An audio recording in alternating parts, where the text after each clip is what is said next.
We've learned the name of a man shot and killed at a home in Townville this morning. Anderson County Coroner's Office says they were called to Highway 24, found the man shot several times. He was found about 10 a.m. near Harry Davis Road. Coroner's Office has identified him as 52-year-old Lauren Moronis and said he may have been shot outside his camper. Sheriff's Office tells us the victim's boss was picking him up from work when he was. So you can only imagine what goes through someone's head when they're thinking, I'm picking someone up for work, and then the next minute they discover this person who is not only unresponsive, but dead. Coroner's Office says it's an ongoing investigation. Of course, as we learn more, we'll keep you updated. Union Public Safety says they're investigating a homicide. The officers tell us a man was found shot to death this morning. Police were called around 8:15 to the South Main Street area in Union for a man lying in the yard. When officers arrived, they found a man with a gunshot wound. The Union County Coroner's Office just identified him as 67-year-old Charles Crosby. So far, no arrests have been made. State agents have been called in to help with that investigation. Also following more breaking news in Union, we now have the name of a woman shot and killed less than 24 hours after another deadly shooting. Investigators say the woman was found shot to death last night on South Pinckney Street outside Dee Dee's Food Mart. The coroner identified that woman as Kiran Patel. Officers also found a store window shot. Investigators say it's really not clear if this shooting is connected to the one on South Mountain Street that happened yesterday morning. No arrests have been made in either shooting. Breaking news update, an arrest has been made after several dead dogs were found at a home in Anderson County. The Anderson County Sheriff's Office's 26-year-old Christopher Thrasher has been charged with 3 counts of felony ill treatment of animals. In early September, deputies found skeletal remains of several dogs at a home on Camelot Drive. Thrasher is at the Anderson County Detention Center, and investigators say he could face some more charges. In Columbia, law enforcement officers are talking with lawmakers about campus safety at public universities. They're focusing on the policies in place and whether they need more resources or new legislation. State House reporter Caroline Yaffa attended that meeting today.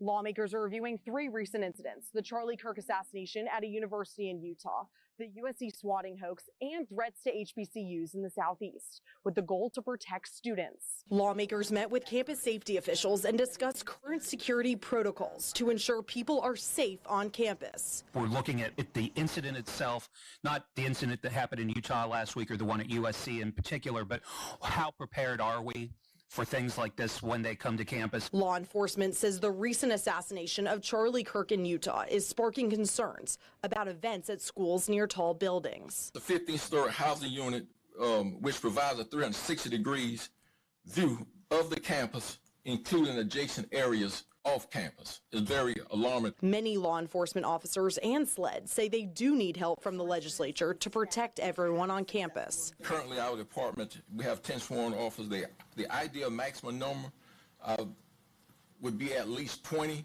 to work shift. We definitely need additional personnel. We definitely need additional funds. SWAT legislation that actually was a little bit more stringent. A lot of these SWAT calls happen from people outside the state.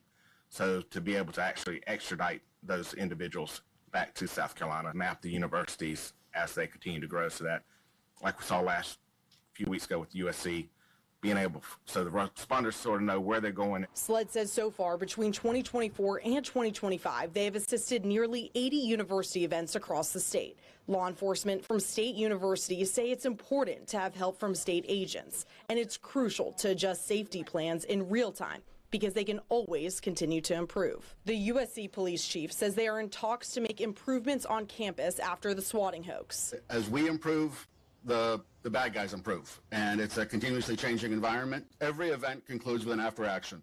Depending on the scope, this may range from an officer filing a report to a multi-agency debrief. Each of the law enforcement officers from the 5 public universities who spoke say they do not have a mandatory training course, but they are open to adding one so students know what to do in these types of situations. In Columbia, Caroline Yaffa, 7 News. The chair of that committee, Beaufort County Representative Shannon Erickson, says they hope to revamp the swatting law. Thanks, Malachi. Go Burgers. Meantime, the Lawrence County Sheriff's Office is looking for whoever's been stealing vases from graves. 7 News' Scarlett Lizjak spoke to the cemetery owner who says this is the 2nd time it's happened this year. Westview Memorial Park is a quiet resting place for loved ones in Lawrence County, but the owner of this cemetery tells me it was targeted by thieves. Robin Thomason's roots run deep in Lawrence County. He owns Westview Memorial Park and says the land has been in his family for around 100 years. My family started this cemetery back in 1989. It was part of our family's farm, and they saw the need that Lawrence County needed another cemetery for the community. But the family business is dealing with a new problem. Thieves ripping vases from grave sites. We noticed this past weekend that we had several vases stolen from the graves. This time there were 9 stolen. We also had a previous incident back in April where there were 7 stolen then. So this is the second incident. The items taken hold deep sentimental value for the families who placed them there, and each one costs around $300 to replace. The vases are made of copper. They're a bronze made material, and they do hold some kind of value as scrap. We have heard rumor that people are taking these to scrap yards and getting money for them. Thomason says it's a brazen act of disrespect. My heart sunk for the families that are affected, and I take it very personally as well, because it's my job to take care of these families that are entrusted on my land.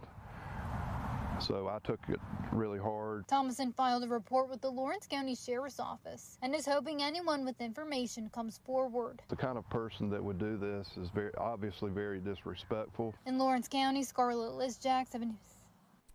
Thomason says he's adding more cameras on the cemetery grounds. If you have any information, you can reach out to the Lawrence County Sheriff's Office. That contact information is on our website, WSPA.com. Breaking, the South Carolina Supreme Court hands down a decision on how the state's congressional districts are drawn.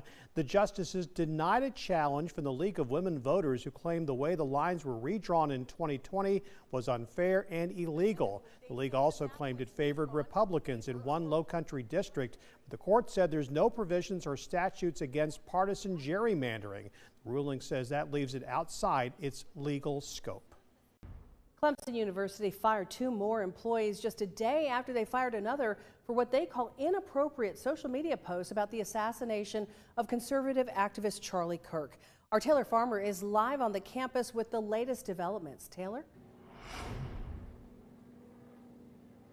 Hey, Amy. Well, the firings come after intense public backlash and pressure from lawmakers.